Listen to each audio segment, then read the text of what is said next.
Há mais ou menos um ano a gente estava se organizando para fazer a cantata de Natal do Projeto 242 e essa semana a gente entrou no Advento e estamos refletindo sobre o Natal, o que é um momento de esperança e que talvez possa ter um significado mais profundo e diferente para nós nesse momento que a gente está vivendo, tão diferente e inimaginável, né? Porque eu mesmo nunca imaginei viver uma pandemia. Então, eu queria relembrar um poema que eu escrevi ano passado para a nossa cantata, para que a gente possa recordar quem é esse menino que nos trouxe esperança e que nos faz viver o que a gente está vivendo agora com menos desespero. E o nome do poema é A Nossa Esperança. Desde que o nosso Criador fez-se menino, esperamos sua volta e caminhamos, às vezes abatidos e outras sorrindo, entre milagres e dores, juntos em comunhão, vivemos porque ele nasceu, fez-se carne e osso, juntou-se à sua criação. O amor agiu entre nós, nunca mais estivemos a sós, redimiu, destruiu o templo e reconstruiu, verbo no pretérito mais que perfeito. Quando ainda nem o queríamos, ele já nos amara. Fez-se pequeno, frágil, mas não deixou de ser o Deus forte, cordeiro e leão. Quando a nossa vida parece tão difícil, lembra-nos, somos sustentados pelas tuas mãos. As mãos que foram pequenas como a de um bebê e foram marcadas pelos nossos pecados. Soa repetitivo, mas lembremos, somos amados. Nasceu o menino.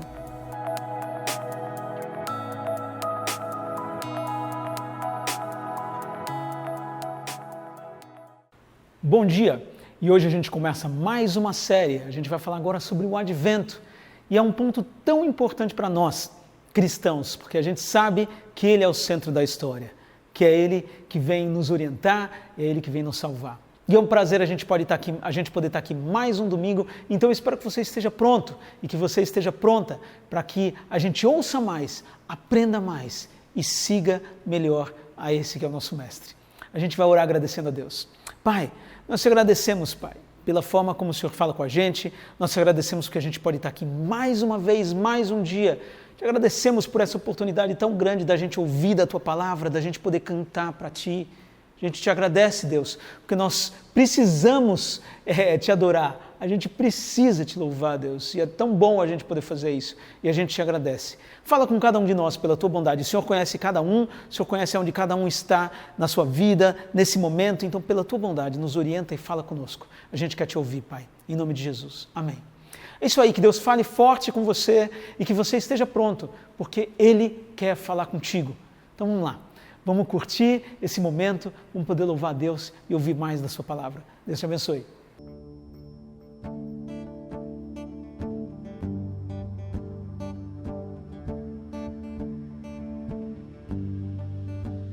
Jesus, o que eu mais quero é te ter aqui, simplesmente para te encontrar, simplesmente para te conhecer.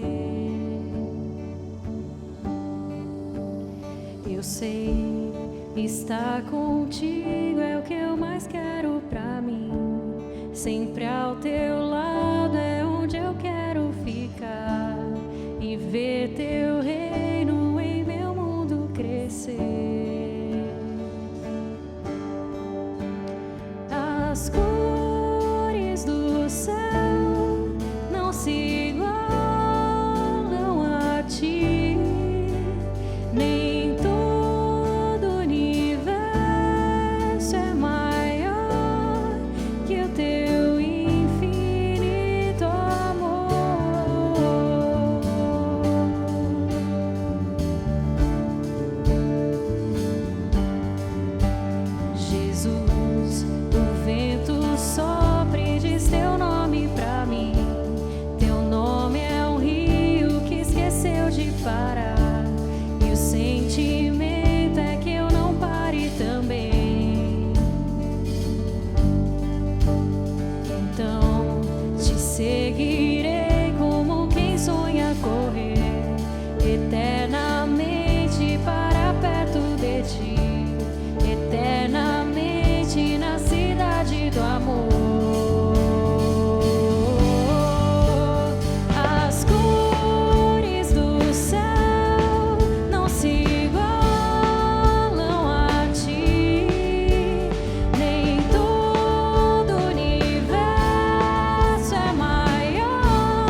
existe nada melhor do que ser amigo de Deus, caminhar seguro na luz, desfrutar do seu amor, ter a paz no coração, viver sempre em comunhão e assim perceber a grandeza do poder de Jesus, meu bom pastor.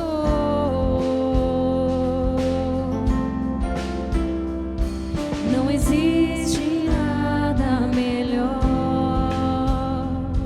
do que ser amigo de Deus, caminhar seguro na luz, desfrutar do seu amor, ter a paz no coração, viver sempre em comunhão e assim perceber a grandeza do poder de Jesus, meu bom pastor. Ter a paz no coração,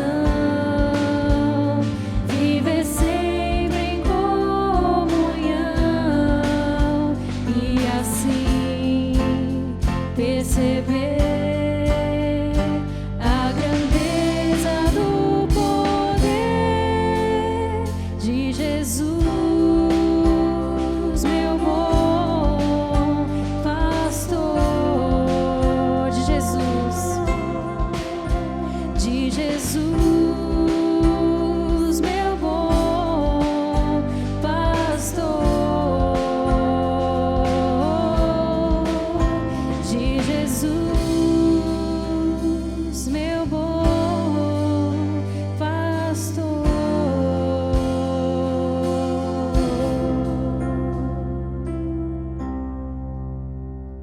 Bom dia, pessoal. Tudo bem? Então, hoje nós estamos dando início a mais uma série de pregações e o título da nossa série tem tudo a ver com o Natal, com o nascimento de Jesus. É Advento. E eu gostaria hoje de meditar com vocês, refletir com vocês sobre o Rei humilde, que é o Rei Jesus. Eu vou fazer uma oração antes. Senhor, muito obrigado, porque nós temos os meios e os recursos de estudar a Tua Palavra, de ouvir a Tua Palavra, de tentar cada vez mais compreendê-la, Pai. Mas nós dependemos completamente do Teu Santo Espírito para quebrar os nossos corações e encontrar espaço em nossas vidas, de tal forma que a Tua Palavra dê frutos em nós e através de nós. Em nome do Teu Filho Jesus, Senhor, fala conosco, Pai. Amém. Bom, como eu disse, o título da série é Advento, e hoje nós vamos meditar sobre o Rei humilde. O texto base da mensagem é Miqueias, capítulo 5, versos 2 e 3. Eu gostaria de ler com você. Miqueias 5, 2 e 3. E tu, Belém Efrata, pequena entre os clãs de Judá, de ti sairá para mim aquele que governará Israel. Suas origens são de tempos antigos, de dias imemoriáveis. Por isso, ele os abandonará até o tempo em que a parturiente dará à luz. Então o resto dos seus irmãos voltará para os israelitas. Bom, a gente encontra no Evangelho de Mateus uma referência a esse texto de Miqueias, quando o rei Herodes, sentindo-se ameaçado pelo nascimento de Jesus, procura saber entre os sábios, os estudiosos, em qual cidade deveria nascer o Messias. A referência que o Evangelho de Mateus usa como resposta à pergunta de Herodes é esse texto de Miqueias. E eu gostaria de começar falando sobre o verso 3 e depois a gente vai seguir para o verso 2. É interessante o contexto que essa esperança nasce. Então, o Novo Testamento vai atribuir a Jesus o cumprimento de toda a esperança messiânica que o Antigo Testamento estava apontando. E é por isso que o Novo Testamento vai usar textos do Antigo Testamento dizendo: em Jesus essa profecia foi plenamente cumprida. E é o que acontece aqui no texto de Miqueias. Bom, pensando um pouco sobre a esperança messiânica, a esperança desse rei ungido que viria da parte de Deus para trazer um novo tempo, é legal a gente olhar o contexto. Aonde que nasceu essa esperança? Por que nasceu essa esperança? E os textos proféticos, como o texto de Miqueias, nos oferece um caminho para compreender o nascimento dessa esperança. Verso 3, né? A primeira parte. Por isso, ele os abandonará. Todo o contexto do livro de Miqueias é um contexto de escuridão, é um contexto de trevas, é um contexto de injustiça. E a maior parte dos textos proféticos está nesse pano de fundo. Injustiças, opressão, violência, né? Falta de temor do Senhor, esquecimento do Senhor que se desdobra numa série de injustiças, principalmente com os mais fracos, e que vai culminar, né, na dissolução dessa sociedade que é o exílio. A gente encontra em Miqueias 3, versos 1 e 2. E eu digo, ouvi, pois, chefes de Jacó e dirigentes da casa de Israel, por acaso não cabe a vós conhecer o direito, a vós que odiais o bem e amais o mal, que lhes arrancai a pele e a carne de seus ossos? Então olha só que interessante, o profeta, que é a voz de Deus, está dizendo o que cabe aos dirigentes do povo: conhecer o direito, administrar a justiça. Mas o texto diz que eles odeiam o bem e amam o mal, que eles arrancam a pele do povo, a carne de seus ossos. Então, o que esses governantes deveriam fazer? Deveriam governar em nome do Deus de Israel, daquele Deus que se revelou lá no Egito como Deus de liberdade, como Deus de justiça, o Deus que trouxe uma promessa que levaria esse povo até uma terra prometida, uma terra que mana leite e mel, e esse povo ia aprender a ser o seu povo, espelhando o caráter desse Deus. Mas esses dirigentes, representantes de Deus, falham. Eles odeiam o bem, eles amam o mal, eles arrancam a carne do povo. E todo o contexto do livro de Miqueias, se você for ler, né, os 7 capítulos de Miqueias, você vai encontrar várias denúncias sobre as injustiças. Então a gente encontra lá em Miqueias profetas que profetizavam por dinheiro. Miqueias fala: se colocam um pedaço de carne na sua boca, vocês dizem paz. Se não colocam, vocês dizem guerra. A gente encontra juízes que julgam por suborno. A gente encontra balanças falsas, violência, mentira, opressão. De tal forma que Miqueias 7:2 diz o seguinte: o fiel desapareceu da terra. Não há um justo entre as pessoas. Todos estão à espreita para derramar o sangue. Eles cercam cada qual seu irmão com a rede. Então a gente percebe um contexto terrível, né? Se nós olhamos para os nossos dias, a gente fala: nossos dias tem violência, tem suborno, tem mentira, tem injustiça. Tem gente falando em nome de Deus com interesse próprio, para se enriquecer. Naquele tempo também tinha. E Miqueias vai falar: e o pior de tudo é que vocês ainda falam, depois de arrancar a carne, a pele, a carne do povo, vocês falam: Deus está conosco. E Miqueias está denunciando tudo isso. Então é um contexto de trevas, de escuridão, de falta de perspectiva de futuro, de tal forma que ele diz que o fiel desapareceu. Não há um justo entre as pessoas. E como eu disse, o que é o fim de tudo isso? O fim de tudo isso é o exílio.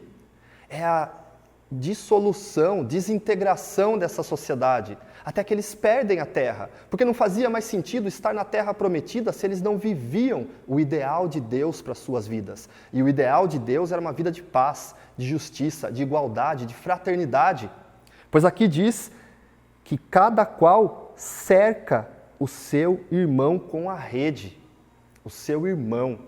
Esse é o ideal de Deus entre os homens. Uma fraternidade guiada pela justiça, guiada pelo temor do Senhor nas nossas vidas. E é tudo isso que o texto de Miqueias, assim como vários outros textos proféticos, estão denunciando. E o fim deles é o exílio. E o exílio é uma oportunidade. É uma oportunidade de gerar arrependimento, quebrantamento no coração do povo, para que esse povo se volte para o Senhor. Então, nós percebemos isso, né? No começo do verso 3 de Miqueias 5, por isso ele os abandonará, e abandonará diz respeito ao exílio. E o texto continua, fala, até o tempo em que a parturiente dará a luz. Então aqui é muito interessante, porque a gente percebe nessa frase, até o tempo em que a parturiente dará a luz, uma promessa de Deus. Deus não estava abandonando esse povo no exílio para sempre, mas no exílio Deus entregaria uma promessa de restauração, até o tempo em que a parturiente dará a luz. E uma promessa é aquilo que Deus entrega para o ser humano, dizendo aquilo que ele pretende realizar e aquilo que ele vai realizar no futuro. E essa promessa é capaz de guiar o ser humano no hoje, no presente.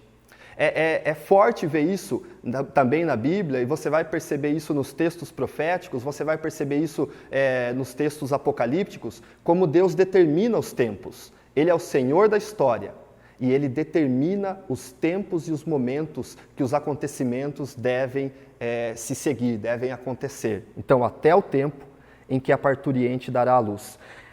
Esse símbolo da mulher que dá a luz é um símbolo de esperança. E vários textos, né, como Isaías, vão usar esse símbolo, né, do nascimento da criança, o nascimento do Messias. A gente percebe isso em Jeremias 33:15. Nesse dia e nesse tempo farei surgir um verdadeiro descendente de Davi, e ele fará nesta terra o que é direito e justo. A esperança messiânica nasce dentro do contexto do rei Davi, da descendência de Davi. Davi é o rei que tinha um coração segundo Deus. Davi é o representante de Deus capaz de administrar a justiça e o direito. E nesse contexto de tanta escuridão, onde os governantes do povo se esqueceram de Deus, se esqueceram da justiça, do direito, da misericórdia, nasce a esperança que Deus vai mandar um ungido, alguém da descendência de Davi, alguém capaz de administrar a justiça e o direito. Ele é um representante de Deus para trazer o reino de Deus a essa terra. Então é nesse contexto que a esperança messiânica está se desenvolvendo, e ela é uma esperança voltada para um filho de Davi, da linhagem de Davi. Um teólogo que eu gosto muito, um teólogo alemão chamado Moltmann, ele fala um pouco sobre a promessa de Deus, sobre a esperança de Deus e a relação com o nascimento, né, da criança que vem ao mundo. O Moltmann diz que uma promessa divina consiste na promessa de um futuro que Deus quer realizar. Ele diz que em cada criança que nasce é símbolo do futuro da vida diante dos sofrimentos do presente. Moltmann comenta que antes da vinda de Jesus, do nascimento de Jesus, em cada criança que nascia no povo de Israel, essa criança trazia consigo a pergunta: será esse o Messias? Será esse o cumprimento da promessa que nós esperamos? E esse símbolo realmente é muito forte. Eu trabalhei por algum tempo na região da Cracolândia, né, aqui em São Paulo, e eu conheci uma menina menor de idade, o nome dela é Ana Paula. E a Ana Paula, infelizmente, ela faleceu, eu fiquei sabendo depois, mas a Ana Paula foi uma menina que cresceu num contexto de muita injustiça, de muito abandono, de muita exclusão, de tal forma que a Ana Paula, ela não tinha certidão de nascimento. Teve várias vezes, né, que eu acompanhei a Ana Paula não somente nas ruas, mas até mesmo na Fundação Casa, e realmente ela não tinha um documento. O nome Ana Paula é ela que falava, eu chamo Ana Paula. A idade era uma idade aproximada. E eu lembro da Ana Paula jogada pelas ruas da Cracolândia, né, depois de ter usado muito crack por vários dias, desmaiada no chão, vivendo uma vida miserável, né, e vivendo realmente, né, como um resto da nossa sociedade, sabe? E aconteceu algo interessante, a Ana Paula engravidou. E eu lembro de uma cena bem forte, que teve um dia à tarde que a gente estava andando pelas ruas ali da Luz, né, da Cracolândia, e eu lembro de ter visto a Ana Paula desmaiada no chão, jogada, com aquele barrigão, magra, queimada do sol, né, por conta, né, do uso do crack, toda suja e com a barriga grande. E o filho da Ana Paula nasceu, e depois um traficante lá da região pegou esse menino para ele, e a vida da Ana Paula seguiu, ela teve oportunidades de mudança, infelizmente ela não conseguiu, e o que eu fiquei sabendo foi que ela faleceu. Mas depois eu fiquei pensando o quanto que essa gestação da Ana Paula, o nascimento desse menino, num contexto tão difícil onde você podia falar, Deus, por que você permitiu que a Ana Paula, que o ventre dela gerasse vida? Justamente porque Deus é o Deus da vida, que traz a vitória sobre a morte, justamente porque aquele menino era um sinal. Se nós tivéssemos a sensibilidade necessária, nós olharíamos para Ana Paula e nós falaríamos, da Ana Paula não sai vida. Mas a gente ia olhar e ia ser confrontado, ia falar, mas Deus faz brotar vida da Ana Paula. Contra todo o contexto de morte, Deus traz vida do ventre da Ana Paula. E eu lembro como aquele filho foi uma alegria tão grande para ela. E de tal forma que eu fiquei pensando sobre o filho da Ana Paula que nasceu num contexto de tamanha escuridão e morte e falta de vida, trazendo um símbolo de vida e esperança e comparando com o nascimento de Jesus. Talvez olhar para o nascimento do filho da Ana Paula deveria fazer os nossos olhos se voltarem para trás e olhar para Jesus e falar, olha só, Deus veio a esse mundo, a promessa se cumpriu. Sim, Deus continua trazendo esperança através do nascimento da criança, como foi em Jesus. Então, o nascimento de uma criança traz algo de novo para o mundo. Amplas possibilidades de vida e desenvolvimento. Deus mostra com isso que Ele tem esperança no ser humano. Deus permitiu a Ana Paula gerar um filho porque Ele tinha esperança na Ana Paula, que dali sairia algo humano, como Ele havia sonhado para o ser humano. Bom, mas deixando isso de lado, a história da Ana Paula, e voltando para a história do Messias, do nascimento de Jesus, é forte o símbolo que o nascimento da criança traz, né? É forte esse símbolo de renovo, e é nesse contexto que o Messias nasce, né? O Senhor os abandonará até o tempo que a parturiente dará à luz. Olha só como que Deus entra no mundo. Deus entra no mundo de uma forma pequena, de uma forma humilde. Deus não entra no mundo com um poderoso exército. Deus não entra no mundo em toda a sua glória e majestade. E Ele é o verdadeiro Rei da glória, a verdadeira majestade do universo. Mas entra no mundo de uma forma de uma criança que nasce indefesa. Né? A criança é totalmente indefesa, é totalmente vulnerável. E pensa só que choque é isso para nós, de humildade. O Deus que se esvazia, como o texto de Filipenses vai falar, o Deus que sai, né, do seu lugar e vem até nós e vem de uma forma humilde.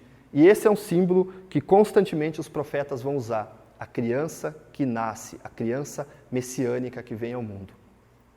E o texto segue, e nele, né, a gente voltando para o verso 2, a gente vai perceber qual é o caráter desse Deus, qual é o caráter dessa promessa, desse rei ungido que vem da parte do Senhor. E hoje a gente está olhando sobre o caráter da humildade, que é tão marcante em Jesus. O texto diz, né? E tu, Belém Efrata, pequena entre os clãs de Judá, de ti sairá para mim aquele que governará Israel. Então Belém é uma pequena cidade de Judá, e se a gente for olhar, né, para o histórico de Belém, Belém é a cidade de Davi. Então Belém é uma pequena cidade, mas que já tem um histórico de estar dentro dos grandes propósitos de Deus.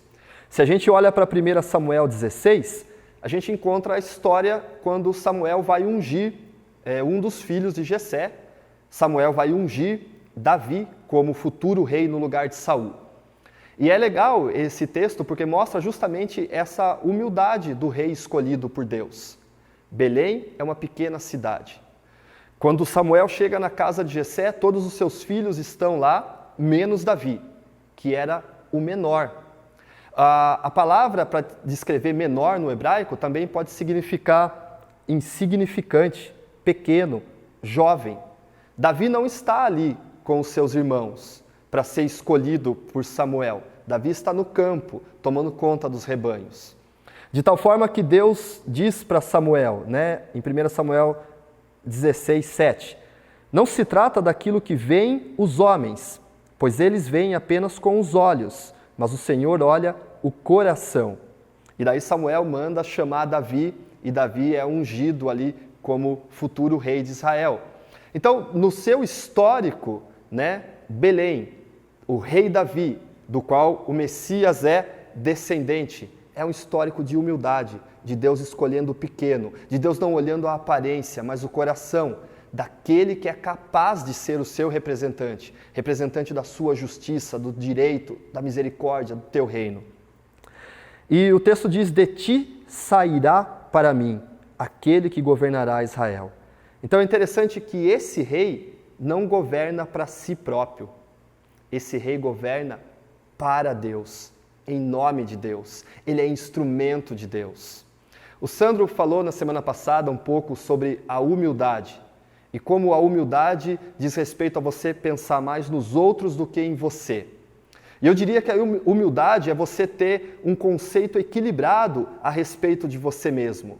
A humildade é você não ter que construir a sua identidade pisando nos outros, diminuindo os outros, mas é você estar firme o suficiente. Sandro falou sobre isso, Jesus firme o suficiente sobre a sua identidade, sobre quem ele era, sobre de quem ele viera e para onde ele ia, de tal forma que ele pode se levantar da mesa e lavar os pés dos seus discípulos. Então, humildade é você ter um conceito equilibrado sobre quem você é.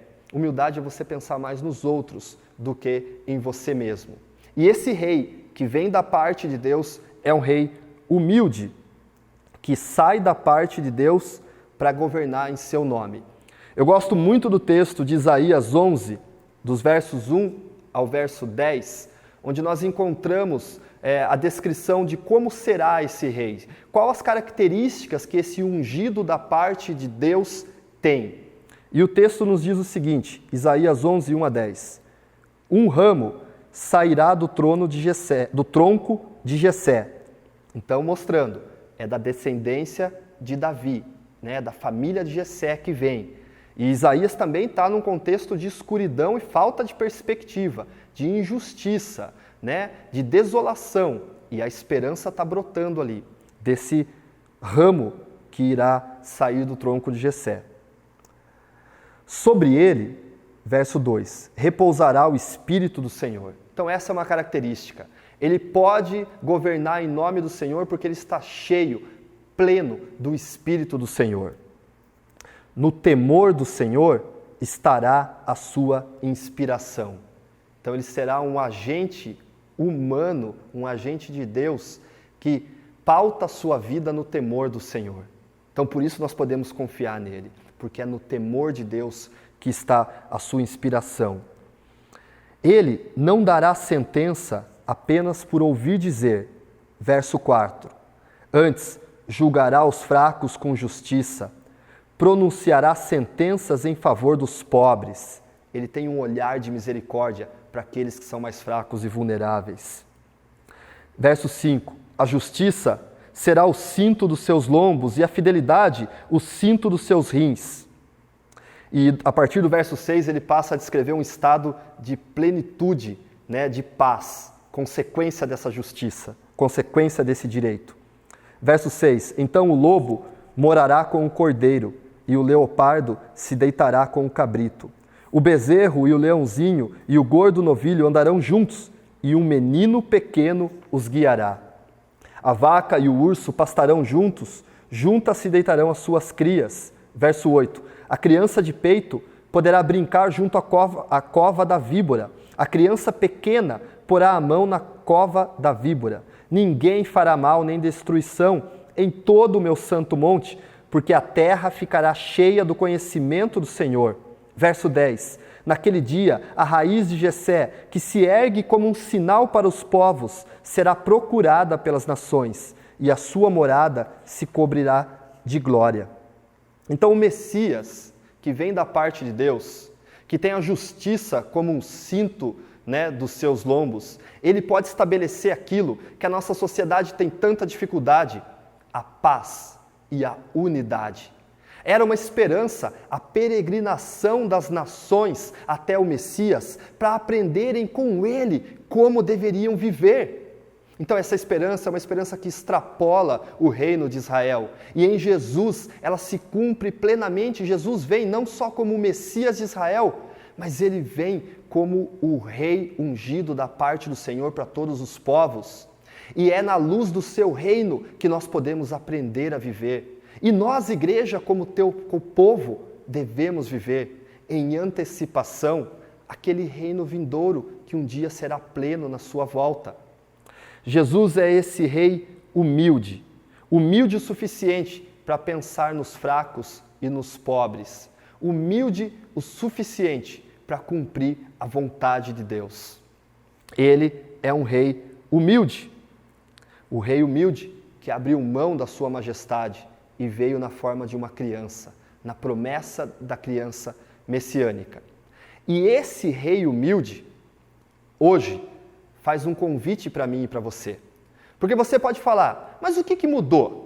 Você está falando, Caetano, da esperança que nasceu lá no povo de Israel, num momento de trevas e escuridão, a esperança do nascimento do ungido da parte do Senhor, que o Novo Testamento interpreta como sendo Jesus. Mas o que mudou? O mundo continua injusto, os juízes continuam aceitando suborno, os governantes parece que odeiam o bem e amam o mal. O que mudou? O povo parece que continua tendo sua carne arrancada dos ossos, não mudou nada. Para aqueles que recebem esse Filho de Deus, essa criança messiânica, que abrem os seus corações para Jesus, mudou. Porque já passam a viver na paz desse Messias. Porque já passam a viver nos seus caminhos e aprendem com ele. É o convite que ele faz. O mundo lá fora não mudou. Mas eu me abro para Jesus e já o reino de Deus se antecipa na minha vida. Mas daí, eu vou viver esse reino de Deus e quando eu morrer, pronto, acabou? Não! Esse reino tem uma promessa que transcende esse mundo, uma justiça que é perene, que é eterna. Esse reino diz que um dia será a plenitude da vida e todo mundo vai se prostrar diante dele. Mas hoje eu e você já podemos viver na luz e na influência desse reino, debaixo do governo desse rei humilde, que cuida de nós, que nos guia, que alivia nosso fardo, que ensina seus caminhos de vida para nós. Então pode o mundo lá fora não ter mudado nada, mas para aqueles que se abrem para esse rei humilde, já dá início uma nova existência. Uma nova existência cheia de conflitos? Sim. Uma nova existência imperfeita? Sim. Mas uma nova existência onde algo do reinado desse rei humilde já é vivido, já é experimentado, onde a nossa vida é pautada por essa luz que ele trouxe com seu nascimento. De tal forma que ele faz o convite. Mateus 11, 28 a 30. Venham a mim, todos os que estão cansados, sob o peso do vosso fardo, e eu vos darei descanso. Tomai sobre vós o meu jugo e aprendei de mim, porque sou manso e humilde de coração, e encontrareis descanso para as vossas almas, pois o meu jugo é suave e o meu fardo é leve. Esse é o convite. E esse é o convite que o Natal faz. Venha até Jesus, se você está cansado do pesado fardo. Ele é capaz de dar descanso, porque ele pode nos ensinar a viver. Aprendam de mim que sou manso, humilde de coração. Não tem como, as nossas esperanças se voltam, né, principalmente num tempo como esse de eleição. Qual é o próximo governante que vai assumir, né, na esfera municipal, estadual e depois, né, na esfera do país? Ele vai trazer um novo tempo e eles são simplesmente homens. Homens que jamais podem satisfazer plenamente a nossa fome de justiça, a nossa fome de vida. Mas Jesus é o Deus que se tornou homem e que Ele é plenamente capaz de cumprir essa promessa de trazer um novo tempo, que tem como sua base a justiça, o direito, a misericórdia e a paz. E hoje, como eu disse e enfatizo, nós já podemos viver à luz desse reino, aprendendo com esse rei humilde como nós devemos viver. Ele é um rei humilde que convida você a viver uma vida de humildade. Amém? Eu gostaria de orar mais uma vez com você. Senhor, obrigado pelo nascimento do Teu Filho, Jesus, nesse mundo. Obrigado porque em cada criança que nasce, nós podemos nos lembrar da promessa do Senhor. Nós podemos nos lembrar que o Senhor acredita no ser humano e acredita que essa criança pode ser humana, apesar de todos os erros e fracassos da raça humana. Obrigado porque esse rei humilde veio, e esse rei humilde hoje nos oferece descanso e nos oferece um aprendizado de vida.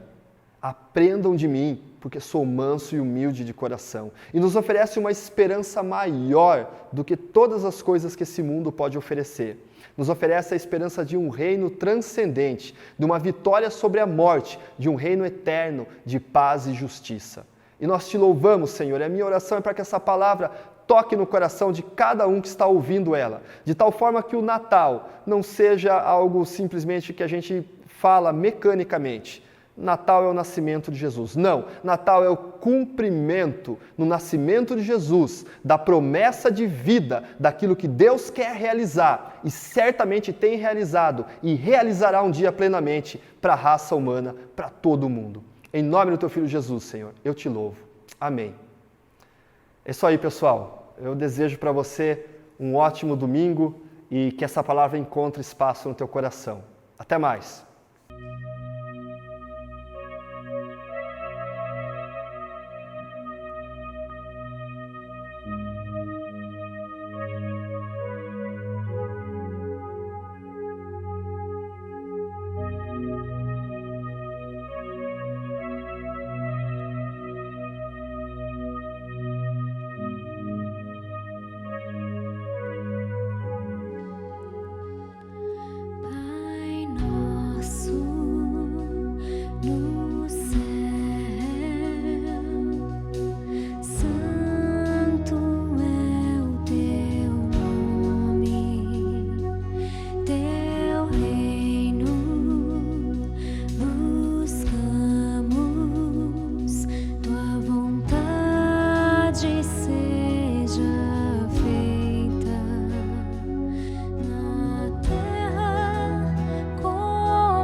É isso.